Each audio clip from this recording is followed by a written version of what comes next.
Salam alaikum à tous, j'espère que vous allez bien. Aujourd'hui, on se retrouve pour la troisième vidéo de la chaîne. Alors, la troisième vidéo de la chaîne aura pour nom « Il sera le bien guidé ». On va essayer de voir ensemble cette guidance, qu'est-ce qu'elle englobe.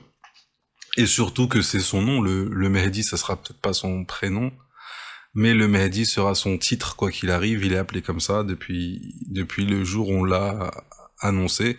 Donc le Mehdi, qui signifie le bien guidé, sera son titre officiel, si je puis dire.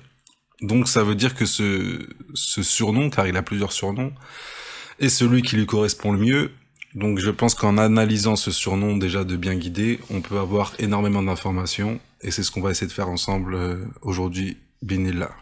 Alors déjà, quand on dit qu'il sera bien guidé, ça sera après l'islah. Parce que comme je l'ai dit dans les vidéos précédentes, avant l'islah, il se peut qu'il commette des erreurs. Il se peut qu'il ne connaisse pas tout et qu'il soit encore dans sa période d'apprentissage. Et aussi, comme je vous l'ai dit précédemment, quand on dit que le Mehdi vivra entre 7 et 9 ans, c'est-à-dire que le Mehdi sera le bien guidé durant 7 à 9 ans. Et qu'avant ça, même s'il se rapproche de cet état-là, il ne l'aura pas acquis à 100%. Donc quand on parle du bien guidé, quand on dit le Mehdi, c'est après l'islah, quoi qu'il arrive. Même si bien sûr que le Mehdi est le Mehdi avant l'islah, avant la bay'a, pardon, et depuis son enfance c'est le Mehdi, mais il est officiellement le Mehdi après l'islah. Donc c'est pour ça qu'aujourd'hui personne ne peut se dire être le Mehdi. Certains peuvent se reconnaître dans cette histoire ou avoir des doutes, ça peut être légitime, mais personne ne peut se dire être le Mehdi parce qu'à partir du moment où le Mehdi a l'islah, eh bien, c'est seulement à ce moment-là qu'il est le Mehdi. Et l'islah, c'est une expérience qui est propre au Mehdi. Après, oui, je pense, et il me semble que le vrai Mehdi, qui sera plus tard le Mehdi, a vécu des choses qui sont très précises au niveau des textes, etc. Donc lui, il a bien sûr un gros doute sur son état, qu'il peut potentiellement être cette personne, mais malgré tous les signes qu'il a reçus, eh bien, la certitude n'est jamais à 100%, il n'aura pas la certitude à 100%, tant qu'il n'a pas l'islah ou l'engloutissement, pardon. Je sais pas si c'est l'islah ou l'engloutissement qui vont confirmer ça. Mais l'islah, en tout cas, quoi qu'il arrive, ça lui révélera son rang, il aura énormément d'informations, mais l'engloutissement, si vous voulez, il pourra pas dire non. Donc peut-être qu'à l'islah, il aura la certitude, mais en tout cas, quoi qu'il arrive, au moment de l'engloutissement, il pourra plus s'échapper. Si vous voulez, ça va être une preuve officielle aux yeux de tous. Alors pourquoi le bien guidé ? Déjà, il faut savoir, comme je vous l'ai dit au début sur la première vidéo, c'est que le Mehdi, il va pas suivre de savant. Il va découvrir son Seigneur, il va découvrir Allah à travers sa création, à travers ses expériences et à travers lui-même. Il va faire des doigts, donc il va demander des choses à Allah et Allah va l'exaucer. Et en fait, il va demander des choses assez inédites et il y a que lui qui pourra demander ce genre de choses, car ce sont des choses qu'il va demander via son caractère, via son intention qui est bonne, et à travers cette intention et ce caractère, il va demander des choses à Allah que Allah va lui exaucer, et il va pas se rendre compte en fait qu'il va accéder à des rangs très élevés. Il va dépasser certains savants, que ça soit dans la méditation, la réflexion ou des choses comme ça, quand il va lire un verset ou quand il va méditer sur la création, il va pas se rendre compte en fait qu'il va aller très très loin dans la réflexion, et cette réflexion va le faire aboutir à un niveau très élevé sans pour autant être passé par un cursus traditionnel, si vous voulez. C'est un petit peu comme si vous mettez un enfant devant un oiseau et que l'enfant il regarde l'oiseau pendant 2 heures, et que pendant ces 2 heures-là, l'enfant, en regardant cet oiseau-là, il a plein d'idées, plein de questions, il a plein de compréhensions. Et cet enfant, sans s'en rendre compte, il a découvert des choses que même les grands ornithologues n'ont pas encore découvert. Et d'ailleurs, c'est comme ça que les savants vont reconnaître le Mehdi. C'est comme ça que le Mehdi va commencer à se faire reconnaître, c'est qu'il va faire part de ses compréhensions à travers sa sagesse, à travers sa méditation. Il va commencer à faire part de ses découvertes, ce qui pour lui seront tout simplement logiques, hein. Ce sera une forme de logique. Mais de grands savants vont l'entendre et vont se dire que cette personne-là n'est pas n'importe qui, et que c'est pas normal que que quelqu'un de lambda arrive à des conclusions qui sont normalement difficiles d'accès. Donc ce sera le premier indice qui vont faire que certaines personnes vont commencer à tendre l'oreille lorsqu'il s'exprimera. Il aura accès aussi à une chose qui s'appellera l'inspiration, qui se dit l'ilhem. Donc l'inspiration, c'est un sujet un petit peu particulier. Peut-être que je ferai une vidéo spéciale sur ça, Inch'Allah. Mais en tout cas, il a une espèce de voix au fond de lui qui répond à ces questions. Et c'est comme si c'est comme si cette voix qui était au fond de lui, elle était extérieure à lui, en fait. C'est comme si vous posez une question et que la réponse surgit au fond de vous de manière inattendue et que cette voix-là, en fait, elle a la bonne réponse.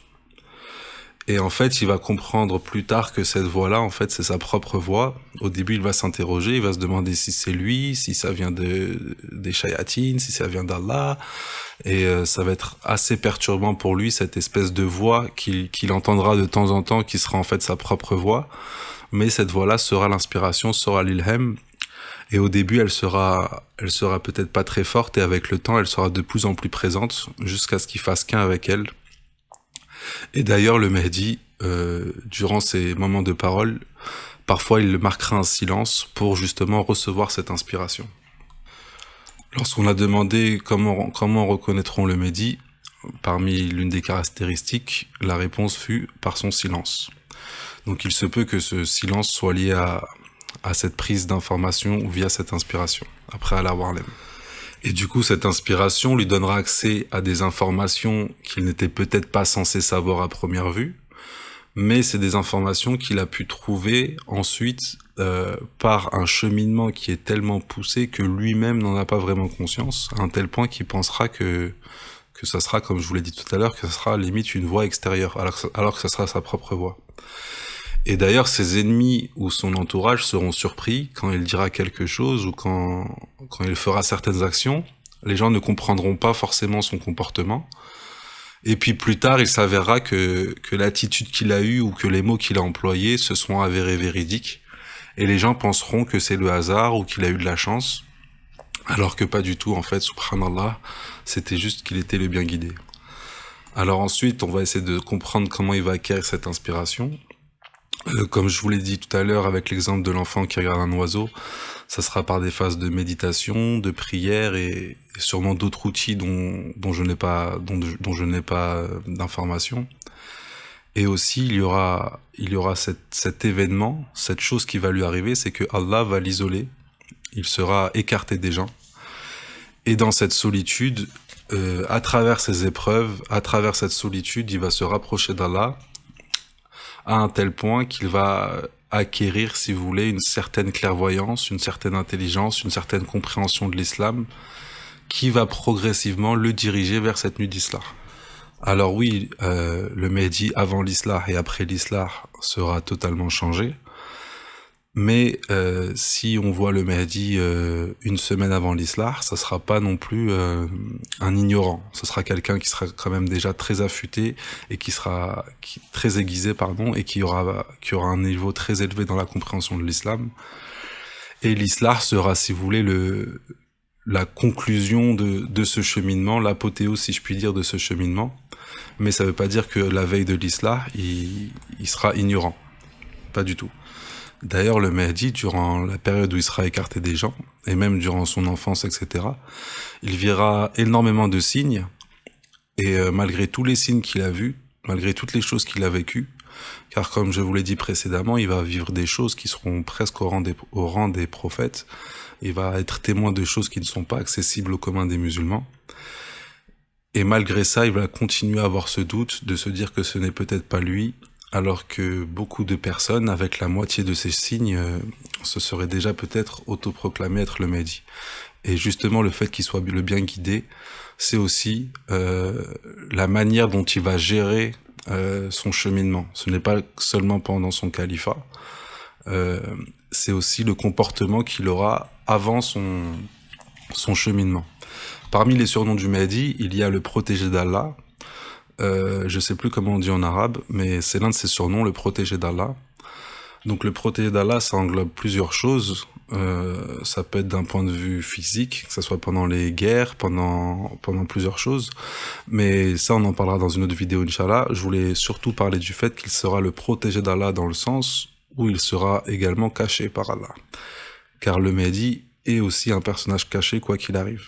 Et cette personne peut facilement se faire reconnaître s'il commence à faire part de ses expériences ou qu'il commence un petit peu à laisser des traces, à laisser des indices. D'ailleurs, il en laissera malgré lui, mais toujours de manière à ce qu'il puisse être caché et protégé par Allah subhanahu wa ta'ala.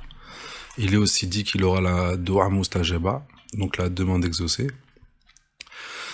Et ça peut être aussi, comme je vous l'ai dit dans la vidéo précédente, quand je vous ai dit que le Mehdi régnera de sa chambre, on avait parlé de ses discours et de choses comme ça qui pourra atteindre le monde. Mais il y aura aussi cette chose qui est la dua mustajaba. Donc peut-être que le Mehdi pourra déplacer des causes dans le monde à travers ses prières. Sans qu'on sache, peut-être qu'il y a des événements aujourd'hui qu'on voit à la télé. Et peut-être que ce sont des événements qui sont issus de la dua du Mehdi. Et quand il se passe cette chose, au début, il ne comprend pas trop, il sait pas si c'est quelque chose qu'il a deviné qui allait se produire, ou si c'est vraiment lui qui a déclenché cet événement. Et via cette dua mustajaba, en fait, il va pouvoir accéder à énormément de choses, mais après à l'avoir l'aime, parce que c'est vrai que c'est difficile de s'imaginer que un tel pouvoir, si vous voulez. Alors le Mehdi, à sa sortie, aura le comportement similaire au prophète sallallahu alayhi wa sallam, d'accord? Il lui ressemblera par le comportement et non par le physique, et il revivifiera l'islam, pardon, et aussi il défendra la sunna du prophète sallallahu alayhi wa sallam.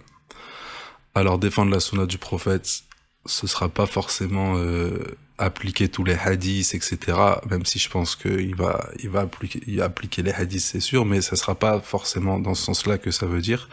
Ça veut surtout dire, je pense, dans le comportement, dans l'attitude que doivent avoir les musulmans. Et puis cette sunna, je pense que ça sera pour nous un exemple et un modèle. Et à travers son comportement, on reconnaîtra la véritable sunna du prophète, qui va au-delà de ce qu'on peut voir aujourd'hui. C'est quelque chose de beaucoup plus abouti et de beaucoup plus grandiose. La sunna du prophète est quelque chose de merveilleux. Aujourd'hui, même si on pense s'en rapprocher en appliquant les hadiths, il y a encore une marge d'évolution énorme. Et le Mehdi, Inch'Allah, nous montrera ces belles choses. On a aussi une information qui nous dit que le Coran s'adressera directement à lui. Donc c'est assez intriguant. On peut s'imaginer que lorsque le Mehdi lira le Coran, il aura des compréhensions du fait qu'il n'y a pas d'ange qui va descendre sur lui pour lui donner sa mission. Il passera par d'autres moyens, soit par des causes, soit par ce qu'on appelle des coïncidences ou des messages cachés dans la création. Mais je pense que le phare dans tout ça sera le Coran. Et qu'à travers le Coran, si vous voulez, il va s'adresser directement à lui. On peut s'imaginer que des passages du Coran qui tutoient le prophète vont peut-être résonner en lui, ou que certaines histoires vont correspondre à ce qu'il vit, et puis qu'il va trouver des réponses à travers ça. Des réponses qui ne sont peut-être pas accessibles à tout le monde, car ce sont des réponses qui correspondent à son vécu. Et ce sera tellement précis qu'il pourra pas se dire que c'est une coïncidence. Il aura cette sensation que le Coran s'adresse directement à lui. Ensuite, pour vous faire part d'une petite théorie que j'ai, il est dit que Alif Lam Mim comporte le nom sublime d'Allah, et comme je vous l'ai dit il y a quelques instants, le Mehdi détiendra le nom sublime d'Allah. Donc je me dis que peut-être que dans les sourates qui commencent par Alif Lam Mim, il y aura peut-être un secret pour lui. Après Allah Warlem, c'est une petite déduction que j'ai eue, mais Dieu est plus savant. Enfin, pour conclure, le Mehdi rendra la religion véridique, et le fait qu'il n'y a pas eu d'ange qui descende sur lui, toutes les preuves qu'il a eues, toutes les choses qu'il a vécues, etc., seront des choses qui sont accessibles pour l'être humain, mais qu'aucun être humain a eu l'idée de cheminer, C'est comme si tout le monde part d'un côté et que le Mahdi décide d'aller de l'autre. Par conséquent, lorsqu'il sera calife et qu'il aura l'islah, lorsque quelqu'un tentera de prouver que l'islam est faux ou que la religion d'Allah n'est pas véridique, eh bien, il aura tous les arguments pour contrer ça à travers des preuves véridiques, car toutes les preuves qu'il aura eues émaneront, si vous voulez, de son Seigneur et de son vécu. Par conséquent, il ne faudra pas qu'un ange vienne sur son interlocuteur pour le contredire. Le Mahdi, avec ses bagages et son vécu, aura de quoi contrer tous les arguments. Et d'ailleurs, beaucoup de personnes finiront et deviendront musulmans, Inch'Allah, à cette époque-là, car le Mahdi rendra l'islam véridique, ce qui scindra la terre en deux camps, entre ceux qui croient, parce que c'est évident que l'existence de Dieu et l'islam est véridique, et ceux qui croient pas, malgré les preuves officielles, entre guillemets, et qui tourneront le dos à cette vérité qu'on ne pourra plus nier. Voilà les amis, c'était un petit peu long, j'espère que je vous ai pas trop embêté sur ce sujet-là, pardon.